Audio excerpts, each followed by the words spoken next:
अस्सलाम वालेकुम, कैसे हैं आप सब। तो आज हम बात करेंगे एक्सरसाइज 4C के क्वेश्चन नंबर 7 की। तो मेरे पास ये बुक 1 है जिसको हम D1 भी बोलते हैं और उसका चैप्टर नंबर 4 चल रहा है जिसका नाम है basic algebra and algebraic manipulation. मैंने इस चैप्टर से रिलेटेड बहुत सा कंटेंट अपलोड कर रखा है अपने चैनल पर, तो उसका लिंक जो है मैं डिस्क्रिप्शन में दे रहा हूँ। मैंने हर चैप्टर की सेपरेट प्लेलिस्ट बनाई हुई है, तो चैप्टर नंबर 4 से रिलेटेड जितने भी क्वेश्चन हैं इसके एक्सरसाइज के, वो मैंने सब चैप्टर नंबर 4 की प्लेलिस्ट में जो है अपलोड किए हुए हैं। उसका लिंक मैं डिस्क्रिप्शन में दे रहा हूँ ताकि आप लोगों को आसानी रहे और आपको इस चैप्टर से रिलेटेड जो भी कंटेंट मैं अभी तक अपलोड कर चुका हूँ वो एक जगह ही आसानी से मिल जाए। तो इस क्वेश्चन की मुझे रिक्वेस्ट आई हुई थी, तो मैंने इसको अपलोड नहीं किया था, तो मैंने सोचा आज इसको भी, इसका सोल्यूशन भी अपलोड कर दूँ। तो आइए स्टार्ट करते हैं हम क्वेश्चन नंबर 7 को। तो सबसे पहले हम क्वेश्चन नंबर 7 की स्टेटमेंट रीड करेंगे, इसको थोड़ा सा समझेंगे और फिर इसके बाकी जो पार्ट्स हैं उनको सॉल्व करेंगे। तो यहाँ पे लिखा हुआ है factorise each of the following expressions completely. ये जितनी भी एक्सप्रेशंस लिखी हुई हैं यहाँ पे, हमने इन सबको फैक्टराइज करके दिखाना है। फैक्टराइज का क्या मतलब होता है, मैं इस चैप्टर में बहुत बार बताया है। फैक्टराइज का मतलब होता है आपके पास जो भी एक्सप्रेशन यहाँ पे लिखी हुई है उसको प्रोडक्ट ऑफ टू एक्सप्रेशन में बदल देना। यानी अगर आप इस एक्सप्रेशन को प्रोडक्ट ऑफ टू थिंग्स कह लें, प्रोडक्ट ऑफ टू क्वांटिटीज़ कह लें, प्रोडक्ट ऑफ टू एक्सप्रेशंस कह लें, उसमें बदलने में कामयाब हो जाते हैं तो वो इसकी फैक्टराइजेशन कहलाती है। तो फैक्टराइजेशन के अंदर बहुत सी टेक्निक्स यूज़ होती हैं जिसकी मदद से आप फैक्टराइज उसको करते हैं। तो हम इन्हीं टेक्निक्स की मदद से इसको फैक्टराइज करेंगे। तो आपने बस ये याद रखना है कि अगर आपने एक्सप्रेशन को इस तरह सॉल्व किया कि उसका जो फाइनल फॉर्म आई उसमें वो प्रोडक्ट ऑफ टू एक्सप्रेशन में कन्वर्ट हो चुका हुआ, तो आपको आप कहेंगे कि ये चीज़ हमने फैक्टराइज कर दी है। तो आइए स्टार्ट करते हैं इसके पार्ट नंबर ए से। तो यहाँ पे मैंने क्वेश्चन लिख लिया है और ये क्वेश्चन नंबर 7 का पार्ट नंबर ए जो है यहाँ पे आपको नज़र आ रहा है। तो हम इसको स्टार्ट करते हैं सॉल्व करना और देखते हैं किस तरह हम इसको फैक्टराइज करने जा रहे हैं। तो सबसे पहला काम तो ये होगा कि आप देखें यहाँ पे लिखा हुआ है 5x प्लस 10x और 10x के आगे ब्रैकेट्स लगी हुई हैं और उसमें b प्लस सी है। इसका मतलब ये है कि 10x b से भी मल्टीप्लाई होगा और 10x c से भी मल्टीप्लाई होगा। इन ब्रैकेट से ये मीनिंग लिया जाएगा। तो जब भी आपके पास इस तरह के क्वेश्चन में ब्रैकेट्स आएंगी, जैसे राउंड ब्रैकेट्स यहाँ पे आ रही हैं, तो आपने सबसे पहले इनको सॉल्व करना है। इन ब्रैकेट्स को ओपन करना है, इन ब्रैकेट्स को यहाँ से हटाना है। तो हम क्या लिखेंगे, हम लिखेंगे यहाँ पे 5x, यानी 5x को बिल्कुल वैसे ही उतारेंगे, प्लस 10x को b से भी मल्टीप्लाई करके लिखेंगे और 10x को c से भी मल्टीप्लाई करके लिखेंगे ताकि ये ब्रैकेट्स ख़त्म की जा सकें। तो 10x को जब आप b से मल्टीप्लाई करेंगे तो ये हो जाएगा 10xb, क्योंकि इसमें कोई भी चीज़ सेम नहीं है। तो जब चीज़ सेम नहीं होती तो मल्टीप्लिकेशन में हम उन चीज़ों को साथ जोड़ के इस तरह लिख देते हैं ऐसे सिनेरियोज़ में। क्योंकि यहाँ पे प्लस का साइन है, अगर यहाँ पे प्लस का साइन हो तो यहाँ पे जो भी साइन होगा वो चेंज नहीं होगा। अगर यहाँ पे माइनस का साइन हुआ तो यहाँ पे जो भी साइन होगा वो बदल जाएगा। तो क्योंकि प्लस है तो साइन चेंज करने की ज़रूरत नहीं है, तो यहाँ पे लिखेंगे प्लस, और 10x को जब आप c से मल्टीप्लाई करेंगे तो यहाँ पे लिखेंगे 10x और ये वाला c। जब आप इतना क्वेश्चन कर लेंगे, अब आपका अगला स्टेप बहुत इंपॉर्टेंट है। आपने देखना है कि इन तीनों चीज़ों में से क्या चीज़ कॉमन आ रही है, क्या चीज़ है जो इन तीनों में मौजूद है। अब इसमें दो कैटेगरीज हैं, एक कैटेगरीज है नंबर्स की और एक कैटेगरीज है इन अल्फ़ाबेट्स की, जिनको आप वेरिएबल भी कहेंगे कुछ सिनेरियोज़ के अंदर। लेकिन अभी आपको समझाने के लिए मैं इसकी दो कैटेगरी बना रहा हूँ, एक है नंबर्स और एक है अल्फ़ाबेट्स। तो सबसे पहले आपने नंबर्स पे फोकस करना है कि जो यहाँ पे नंबर्स आ रहे हैं, लाइक यहाँ पे 5 आ रहा है, यहाँ पे 10 आ रहा है और यहाँ पे 10 आ रहा है, ये किस नंबर पर डिवाइड होते हैं। अगर तो ये तीनों डिजिट्स या ये तीनों आप नंबर भी फ़िलहाल कह लें या जो भी, कि अगर ये तीनों यहाँ पे नंबर्स जो हैं किसी एक नंबर पर डिवाइड हो रहे हैं, तो जिस नंबर पे वो डिवाइड हो रहे होंगे वही यहाँ पे कॉमन के तौर पे लिखा जाएगा। और वो याद रहे, वो नंबर जो इन तीनों नंबर्स को डिवाइड कर रहा हो सबसे बड़ा होना चाहिए, उससे बड़ा नंबर कोई और मौजूद नहीं होना चाहिए। तब आपके लिए चीज़ें आसान रहेंगी और टू द पॉइंट रहेंगी। तो 5 को, 10 को और ये वाला भी 10 ही है, इन तीनों नंबर्स को डिवाइड करने वाला कोई एक ही नंबर होना चाहिए। अगर तो वो है तो वो चीज़, वो नंबर यहाँ पे कॉमन आएगा, अगर नहीं है तो उनमें से कुछ भी कॉमन नहीं आएगा। तो 5 को और ये दोनों 10 है, इन दोनों 10 को डिवाइड करने वाला जो सबसे बड़ा नंबर मौजूद है वो है 5। आप जानते हैं 5 के टेबल में 5 भी आता है, 5 के टेबल में 10 भी आता है, तो ये भी 10 ही है, तो ये भी आएगा। तो इसका मतलब है इन तीनों नंबर्स को डिवाइड करने वाला सबसे बड़ा नंबर 5 है, इससे बड़ा और कोई नंबर मौजूद नहीं है जो इन तीनों को डिवाइड करें। तो 5 इन तीनों को डिवाइड करता है, 5 1 टाइम्स 5 होता है, 5 2 टाइम्स 10 होता है। तो इसलिए हम यहाँ पे कॉमन निकालेंगे पहले 5, यानी वो नंबर जो इन तीनों को डिवाइड करता है। उसके बाद आपने देखना है अल्फ़ाबेट्स के सिनेरियो में कि अल्फ़ाबेट्स क्या तीनों में कॉमन है। तो इधर भी x है, इधर भी x है और इधर भी x है, तो ये तीनों में कॉमन है, तो इस x को भी यहाँ पे आप बाहर लिख लेंगे। इसके अलावा b और c तो कॉमन नहीं है, क्योंकि c या तो इधर ही है बाकी कहीं पे नहीं है, और b भी सिर्फ इधर ही है बाकी कहीं पे नहीं है, तो इसका मतलब ये सब में कॉमन नहीं है। जब आप कॉमन अच्छी तरीके से निकाल लें, उसको वेरीफाई कर चुके हैं, तो अब आपने यहाँ पे ब्रैकेट्स लगानी है। अब इन ब्रैकेट्स के अंदर वो चीज़ आएगी जो इन कॉमन के अलावा होगी। इसको ऐसे भी कह सकते हैं कि इन ब्रैकेट्स के अंदर वो चीज़ आएगी जो इस कॉमन से डिवाइड करने के बाद यहाँ पे बचेगी। जैसे आप देखें पहला नंबर है, पहली जो हमारे पे टर्म है सॉरी वो है 5x, तो 5 भी कॉमन आ चुका है, x भी कॉमन आ चुका है, यानी कोई चीज़ जो है इस टर्म में अंदर से बची नहीं है जो कि यहाँ पे लिखी जा सके, सभी कॉमन है। तो इसलिए जब ऐसा सिनेरियो होगा तो आप उसकी जगह पे लिखेंगे 1, यानी यहाँ पे सिर्फ 1 बचा है, प्लस का साइन। अब 10x b में क्या करेंगे, तो देखें x तो बाहर कॉमन आ चुका है तो x तो नीचे नहीं, इधर नहीं लिखेंगे, तो b तो बाहर कॉमन नहीं आया हुआ तो b तो लिखेंगे। और 10 का क्या करेंगे, 10 को आप 5 पे डिवाइड कर दें, यानी 5 जितने टाइम्स 10 होता है वो यहाँ पे लिख दें। तो 5 कितने टाइम्स 10 होता है, 2 टाइम्स, तो वो आप यहाँ पे लिख दें 2, प्लस का साइन। यहाँ पे भी ऐसे ही करेंगे, x तो बाहर कॉमन आ चुका है तो यहाँ पे नहीं लिखेंगे, c नहीं आया कॉमन तो c तो लिखेंगे। और 10 को फिर से 5 पे डिवाइड करें तो यहाँ पे 5 2 टाइम्स 10 ही होता है तो यहाँ पे आएगा 2 और ब्रैकेट्स कर देंगे क्लोज। अब आपने देख लेना है क्या इसमें मज़ीद कोई सिंप्लीफिकेशन की गुंजाइश है या नहीं है। अगर नहीं है तो ये फाइनल आंसर है, अगर है तो उसको वहाँ तक कर लेना है, इससे आगे ये सॉल्व नहीं हो सकता। तो यही हमारी फैक्टराइजेशन है। और आप देख भी सकते हैं यहाँ पे अब 2 टर्म्स बन चुकी हैं, एक 5x और एक ये कंप्लीट टर्म जो ब्रैकेट में लिखी हुई है, और ये दोनों आपस में मल्टीप्लाई हो रही है, प्रोडक्ट की फॉर्म में लिखी हुई है। इसका मतलब आपने इसको जब दो चीज़ों के प्रोडक्ट में तब्दील कर दिया तो ये इसकी फैक्टराइजेशन हो चुकी है। बस याद रखें कॉमन का प्रोसीजर, कॉमन में आप इस तरह भी लिख सकते हैं कि आपके पास जो भी चीज़ यहाँ पे लिखी होती है उसको इस पर डिवाइड करें, जो बचता जाए उसको इस तरीके से अंदर लिखते जाएँ। 10xb को भी 5x पे डिवाइड करें, जो बचता जाए यहाँ पे लिखें, 10xc को भी 5x पे डिवाइड करें, जो बच जाए यहाँ पे लिखें। ये दोनों तरीके से समझा जा सकता है। तो ये था पार्ट नंबर ए। अब हम इसका स्टार्ट करते हैं पार्ट नंबर बी। तो पार्ट नंबर बी में यहाँ पे लिख चुका हूँ, ये भी जो है पार्ट नंबर ए जैसा ही है। यहाँ पे भी आप देखें 3xy अलग से है, माइनस है, और 6x इन दो चीज़ों से मल्टीप्लाई हो रहा है जो कि ब्रैकेट्स में है। तो प्रोसीजर वही रहेगा, पहले ब्रैकेट सॉल्व करनी है। तो यहाँ पे लिखेंगे 3xy माइनस, अब यहाँ पे 6x को पहले y से मल्टीप्लाई करना है तो ये हो जाएगा 6x और y। अब यहाँ पे बाहर माइनस का साइन है, वहाँ पे प्लस था तो इसलिए साइन चेंज करना नहीं पड़े, लेकिन जब बाहर माइनस हो ब्रैकेट्स के तो ये वाला साइन जो होता है जो इन दोनों के मिडल में होता है ये चेंज करना पड़ता है। तो माइनस माइनस होता है प्लस, तो यहाँ पे लिखेंगे प्लस। ये माइनस हुआ तो प्लस कर दीजिएगा, प्लस हुआ तो माइनस कर दीजिएगा अगर बाहर माइनस का साइन हो। 6x को अब z से भी करना है तो यहाँ पे हो जाएगा 6x और z।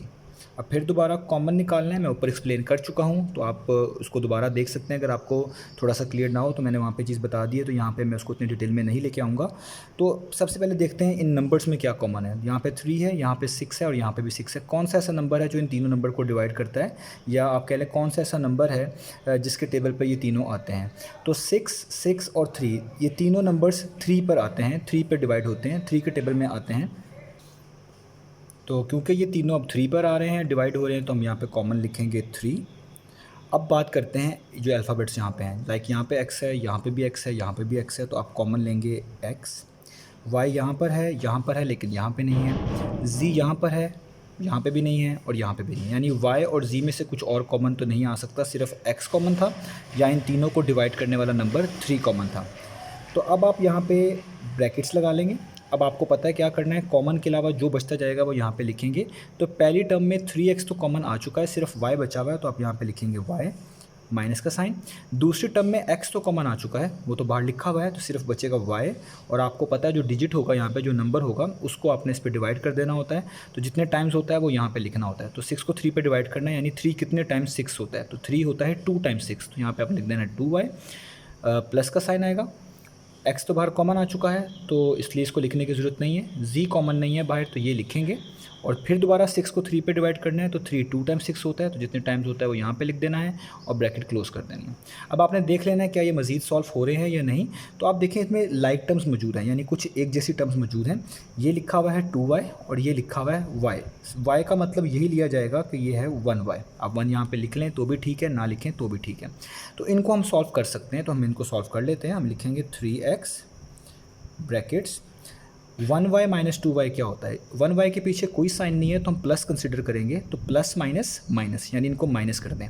तो 2 में से 1 माइनस करेंगे, सिंपल 1y, और साइन किसका आएगा, बड़ी वैल्यू का। तो 1 और 2 में से जो बड़ी वैल्यू है वो 2 है, उसके पीछे जो साइन है वो यहाँ पे लिखेंगे, वो है माइनस, तो यहाँ पे लिखेंगे माइनस, और इसको लिख देंगे प्लस 2z, क्योंकि इस जैसा तो और कोई है नहीं, और ब्रैकेट क्लोज। तो यही इसका आंसर है। आप इस चीज़ को ऐसे भी लिख सकते हैं 3x, यानी आप ये सिर्फ 1 ना लिखें, सिंपल ऐसे लिख लें माइनस y प्लस 2z, तो भी एक ही बात है, इन दोनों के मीनिंग बिल्कुल सेम है, तो इसलिए आपको इसमें कंफ्यूज होने की ज़रूरत नहीं है। तो ये आ गया है इसके पार्ट नंबर बी का आंसर। अब हम चलते हैं इसके पार्ट नंबर सी की तरफ। तो ये मैंने यहाँ पे पार्ट नंबर सी लिख लिया है। अब आप इसमें देख सकते हैं इसमें दो जगह राउंड ब्रैकेट्स आ रही हैं, तो हमने पहले इनको सॉल्व करना है, इनको एक्सपेंड करना है। तो यहाँ पे 2x लिखा हुआ है बाहर, तो इसका मतलब है 2x को पहले इन दोनों से मल्टीप्लाई करना पड़ेगा इन ब्रैकेट्स को ख़त्म करने के लिए। तो आइए स्टार्ट करते हैं। 2 7 टाइम्स कितना होता है, वो होता है 14, और ये x साथ वैसे ही आ जाएगा प्लस का साइन। 2y टाइम्स तो, और 2x और y में तो कोई चीज़ सेम है नहीं ऐसी, तो इसको आप ऐसे ही लिख लें, यानी 2xy। कोई नंबर होता है तो नंबर को नंबर से मल्टीप्लाई करके लिख देते और बाकी चीज़ों को आपस में इस तरह मल्टीप्लाई करके लिख देते। तो 2 7 टाइम्स तो 14x हो गया, ये वाला x यहीं पे लिखा है, और 2x को जब y से किया तो ये हो गया 2xy। अब यहाँ पे माइनस का साइन है, एक बात तो पक्की है कि यहाँ पे साइन चेंज करना पड़ेगा। तो अब यहाँ पे लिखेंगे माइनस 14x को जब आप y से मल्टीप्लाई करेंगे तो आएगा 14x और y, और प्लस माइनस क्या होता है, माइनस 14 को 2 से मल्टीप्लाई करना है, तो 2 14 टाइम्स कितना होता है, वो होता है 28, और ये वाला x जो है वो 7 वैसे ही आएगा, और यहाँ पे आप अगले स्टेप पे आ जाएंगे। अब इस स्टेप में आपने ये देखना होता है कि कौन सी चीज़ें ऐसी हैं जो कि एक जैसी हैं और उनको सॉल्व किया जा सकता है। तो सिंप्लीफाई जब कर लेंगे उसके बाद कॉमन को देखेंगे। तो यहाँ पे x है और इसमें भी x है, यानी ये जो दो टर्म हैं, ये वाली, ये सॉल्वेबल है। आप इनको मिलाकर लिख लें, एक साथ लिख लें ताकि आसान हो। तो हम इसको लिख लेते हैं 14x, और ये लिखा हुआ है -28x, और ये दोनों एक जैसी हैं क्योंकि इसमें भी xy है, इसमें भी xy है, तो इनको भी मिलाकर लिख लें, यानी लिख लें +2xy -14xy। अब प्लस माइनस माइनस, यानी इसके पीछे कोई साइन नहीं है तो हम इसको कंसिडर करेंगे ये प्लस है। तो प्लस माइनस क्या होता है, माइनस, यानी 28 में से 14 को आप क्या कर दें, माइनस। तो 28 में से 14 माइनस करेंगे तो आंसर 14 ही आएगा, x साथ वैसे ही आएगा, और साइन बड़ी वैल्यू का, तो 28 बड़ी वैल्यू है 14 से, इसके पीछे माइनस है तो यहाँ पे आप लिखेंगे माइनस। आगे चलते हैं, प्लस माइनस माइनस, तो 14 में से 2 माइनस करें तो आपको पता है 14 में से 2 माइनस करेंगे तो 12 आएगा, एक्स वाई वैसे ही आएगा, और साइन बड़ी वैल्यू का 14 और 2 में से बड़ी वैल्यू 14 है, उसके पीछे माइनस है तो यहाँ पे लगाएंगे माइनस। अब आपने देखना है कि क्या इनमें कुछ कॉमन है या नहीं है। तो सबसे पहले हम बात कर लेते हैं नंबर्स की। तो क्या 14 और 12 किसी एक नंबर पर डिवाइड होते हैं या नहीं। तो आप देखें 3 एक ऐसा नंबर है, सॉरी 3 मैं बोल रहा हूँ, सॉरी मैंने यहाँ पे 3 बोल दिया। तो बेसिकली 2 एक ऐसा नंबर है जो कि इन दोनों को डिवाइड करता है। 2 7 टाइम्स 14 होता है और 2 6 टाइम्स 12 होता है। तो इन दोनों को डिवाइड करने वाला जो नंबर है वो मिल चुका है, वो 2 है, तो वो यहाँ पे आएगा कॉमन 2।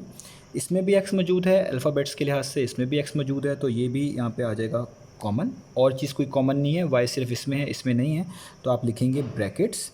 अब देखें इस चीज़ में से क्या चीज़ बाहर मौजूद है, x तो बाहर मौजूद है, तो x तो यहाँ पे लिखने की ज़रूरत नहीं है। 14 जो नंबर्स होते हैं उनको इस पे डिवाइड करते हैं, जितने टाइम्स वो आते हैं या जो आंसर आता है उसको यहाँ पे लिखते हैं। तो 2 7 टाइम्स 14 होता है, तो 7 तो आपको यहाँ पे लिखना पड़ेगा, और ये जो माइनस का साइन है ये भी वैसे का वैसे ही लिखना पड़ेगा क्योंकि ये भी बाहर कॉमन नहीं है। ये वाला माइनस वैसे ही उतारेंगे फिर दोबारा, x तो बाहर कॉमन है तो नहीं लिखना पड़ेगा, y मौजूद है तो y लिखेंगे। 12 को 2 पे डिवाइड करेंगे, या आप कह लें 2 कितने टाइम्स 12 होता है, वो होता है 6 टाइम्स, तो आप यहाँ पे लिख देंगे 6 और ब्रैकेट क्या कर देंगे, क्लोज। तो ये इसका आ गया आंसर। आप इसी चीज़ को ऐसे भी लिख सकते हैं, लाइक आप इसको लिख लें 2x ब्रैकेट्स, पहले y वाली टर्म लिख लें और बाद में नंबर वाली टर्म लिख लें। तो ये लिखा हुआ है -6y, तो मैं लिख लेता हूँ -6y, और ये लिखा हुआ है -7, तो ये लिख लिया -7। इन दोनों के मीनिंग सेम हैं, ये दोनों ही लिखे जा सकते हैं आंसर के तौर पे। मैंने दोनों इसलिए बता दिए हैं ताकि आप लोग कंफ्यूज ना हो। तो ये हो गया इसका पार्ट नंबर सी। अब चलते हैं इसके नेक्स्ट पार्ट पे। तो ये मैंने पार्ट नंबर डी यहाँ पे लिख लिया है। तो यहाँ पे भी पहले हमें मल्टीप्लाई करना पड़ेगा क्योंकि राउंड ब्रैकेट्स मौजूद हैं। तो आइए स्टार्ट करते हैं। 3 को 2 टाइम्स मल्टीप्लाई करेंगे, यहाँ पे आएगा 6, ए साथ वैसे ही लिखना पड़ेगा, और ये वाला माइनस का साइन यहाँ पे वैसे, क्योंकि अब बाहर माइनस का साइन है ब्रैकेट्स के और यहाँ पे प्लस है तो साइन चेंज करना पड़ेगा, प्लस माइनस माइनस हो जाएगा, और 3a को जब आप b से मल्टीप्लाई करेंगे तो हो जाएगा 3ab। ये वाले साइन ने इस वाले साइन को कम्प्यूट करके माइनस बना दिया, और 3a को b से मल्टीप्लाई किया तो 3ab आ गया। यहाँ पे प्लस है तो साइन चेंज करना नहीं पड़ेगा, तो हम लिखेंगे प्लस 18a को जब b से करेंगे तो ये हो जाएगा 18ab, माइनस का साइन। 18a को 1 टाइम्स करें, किसी भी चीज़ को 1 टाइम्स करें तो वो वही चीज़ रहती है, यानी 18a को 1 टाइम्स करेंगे तो वो 18a ही रहेगी। अब इसमें जो चीज़ें सेम है उनको लिख लेते हैं। यहाँ पे 6a है, यहाँ पे 18a है, दोनों में a मौजूद है, इनको साथ लिख लेते हैं।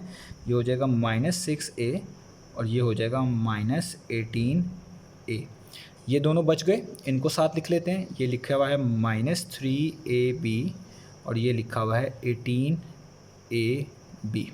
इनको सॉल्व करते हैं। यहाँ पे साइन मौजूद है माइनस का, तो माइनस माइनस प्लस, इसका मतलब है आपने इन दोनों को क्या प्लस करना है, इन दोनों को क्या करना है, प्लस करना है। तो 18 में आपने बेसिकली क्या प्लस करना है, 6 प्लस करना है। तो 18 में जब आप 6 प्लस करेंगे तो आपके पास आएगा 24। तो आप यहाँ पे लिखेंगे 24 और ए साथ वैसे ही आएगा, और साइन बड़ी वैल्यू का 18 बड़ी वैल्यू, उसके पीछे माइनस का साइन है, तो यहाँ पे आप लिखेंगे माइनस। आगे चलते हैं। तो यहाँ पे आप देखें प्लस है, यहाँ पे माइनस है, तो प्लस माइनस माइनस होता है, यानी आपको 18 में से 3 माइनस करने पड़ेंगे। तो 18 में से 3 माइनस करें तो आपके पास कितना आएगा, वो आएगा 15। साथ ए भी तो वैसे ही लिखना पड़ेगा, और साइन बड़ी वैल्यू का ये -3 है, ये +18 है, 18 बड़ी वैल्यू है, उसके पीछे प्लस है, तो यहाँ पे आपको लगाना पड़ेगा प्लस का साइन। अब 24 और 15 को डिवाइड करने वाला नंबर ढूंढना है। तो 24 और 15 को डिवाइड करने वाला नंबर है 3, यानी 3 को कॉमन लिखना पड़ेगा, और इन दोनों में a मौजूद है तो a भी कॉमन आएगा, तो a भी बाहर लिखना पड़ेगा। बाकी b यहाँ पे मौजूद है, यहाँ पे नहीं है, तो ये कॉमन नहीं आएगा, तो यहाँ पे लगाएंगे ब्रैकेट्स। 24 a में से a तो कॉमन आ चुका है, तो a तो नहीं लिखेंगे यहाँ पे, तो 24 को 3 पे डिवाइड करेंगे। या आप यूँ कह लें कि 3 कितने टाइम्स 24 होता है, तो 3 होता है 8 टाइम्स 24, तो आप यहाँ पे लिखेंगे 8, और ये जो माइनस का साइन है ये साथ वैसे ही आएगा क्योंकि ये बाहर कॉमन नहीं है। प्लस का साइन, a तो बाहर कॉमन आ चुका है, नहीं लिख सकते, सिर्फ b लिखेंगे, और 3 5 टाइम्स 15 होता है, तो यहाँ पे आपको लिखना पड़ेगा 5 और ब्रैकेट क्लोज। इसी चीज़ को आप ऐसे भी लिख सकते हैं, 3a ब्रैकेट्स, पहले b वाली टर्म लिख लें जो कि पॉजिटिव के साथ है, यानी 5b। मैंने पीछे पॉजिटिव का साइन नहीं लगाया क्योंकि ना भी लगाएं तो वो ऑब्वियस है, वो पॉजिटिव ही है, और यहाँ पे आगे लिख लें -8, तो -8। तो ये दोनों ही आंसर लिखे जा सकते हैं, मैंने दोनों लिख दिए ताकि आप लोग कंफ्यूज ना हो। तो ये हो गया हमारे पास इसके पार्ट नंबर डी का सोल्यूशन। तो अब यहाँ मैंने पार्ट नंबर ई लिख लिया है क्योंकि मैं अभी यहाँ पे ऊपर जो है 4 पार्ट्स बता चुका हूँ डिटेल में, तो अब मैं इसको जल्दी करूँगा।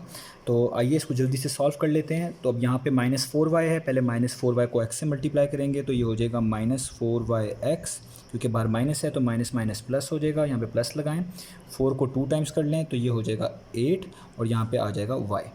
अब आगे चलते हैं, यहाँ पे माइनस का साइन है तो ये वाला साइन चेंज करना पड़ेगा, लेकिन पहले भी आप यही लिखेंगे -12 को 3 टाइम्स मल्टीप्लाई करेंगे तो ये आ जाएगा 36, साथ ये वाला y वैसे ही, और जब -12y को -x से करेंगे तो माइनस माइनस हो जाएगा प्लस, और 12y को x से मल्टीप्लाई करने के बाद आ जाएगा 12yx। अब जो चीज़ें इसमें सेम हैं उनको एक साथ लिख लें, यानी ये -4yx और ये लास्ट में जो लिखा हुआ है 12yx, ये दोनों एक जैसे हैं, यानी इन दोनों में जो अल्फ़ाबेट्स आ रहे हैं, जो वेरिएबल्स आ रहे हैं वो एक जैसे हैं, और इन दो को एक साथ लिख लें। तो यहाँ पे लिखें +8y और -36y। अब हमने इनको सॉल्व करना है। तो प्लस माइनस क्या होता है, माइनस, यानी 12 में से 4 माइनस कर दें, तो 12 में से 4 माइनस करें तो आता है 8। तो आप यहाँ पे लिखें 8, yx साथ वैसे ही रहेगा, साइन बड़ी वैल्यू का, 12 बड़ी वैल्यू उसके पीछे प्लस है तो यहाँ पे प्लस का साइन ही आएगा। आप लिख लें तो भी ठीक है, ना लिखें तो ऑब्वियस है। आगे चलते हैं हम यहाँ पे। तो यहाँ पे आप देखें लिखा हुआ है 36 और यहाँ पे लिखा हुआ है +8, तो ये -36 और +8 है, तो प्लस माइनस माइनस 36 में से आप 8 को बेसिकली माइनस कर दें तो आपके पास आएगा 28। ये वाला y वैसे ही रहेगा, और साइन बड़ी वैल्यू का 36 बड़ी वैल्यू, उसके पीछे माइनस का साइन है तो यहाँ पे आप लगाएंगे माइनस का साइन। अब हमने देखना है इसमें से कॉमन क्या आ रहा है, क्योंकि जो चीज़ कॉमन आएगी उसके मुताबिक ही उसका हमें आंसर लिखना पड़ेगा। तो हम यहाँ पे देख लेते हैं। तो आप देखें कि 8yx में और 28y में क्या चीज़ नंबर्स के लिहाज से कॉमन है, कौन सा नंबर है जो 8 को भी और 28 को भी डिवाइड करता है। तो 8 और 28 को डिवाइड करने वाला नंबर है 4, क्योंकि 4 2 टाइम्स 8 होता है और 4 7 टाइम्स 28 होता है। y यहाँ पे भी है, यहाँ पे भी है, तो y भी कॉमन आ जाएगा, और कोई चीज़ कॉमन नहीं आ रही तो ब्रैकेट्स लगाएंगे। तो 4 कितने टाइम्स 8 होता है, 2 टाइम्स, तो यहाँ पे लिखें 2। y तो बाहर आ ही चुका है तो सिर्फ बचेगा x, तो यहाँ पे लिखें x, माइनस का साइन, और y तो बाहर आ चुका है तो 28 को 4 पे डिवाइड करना है, तो 4 कितने टाइम्स 28 होता है, वो होता है 7 टाइम्स, तो यहाँ पे लिखिए 7 और ब्रैकेट को कर दें क्लोज। तो यही इसका आंसर है। तो ये हो गया हमारे पास इसका क्वेश्चन नंबर 7। उम्मीद है आपको समझ आई होगी। जो चीज़ आपको मुश्किल लगे या कोई आपने सजेशन देनी हो वो तो लाजमी कमेंट सेक्शन में मुझे बताएँ। इंशाल्लाह नेक्स्ट वीडियोज़ में मिलेंगे बाकी सोल्यूशंस के साथ।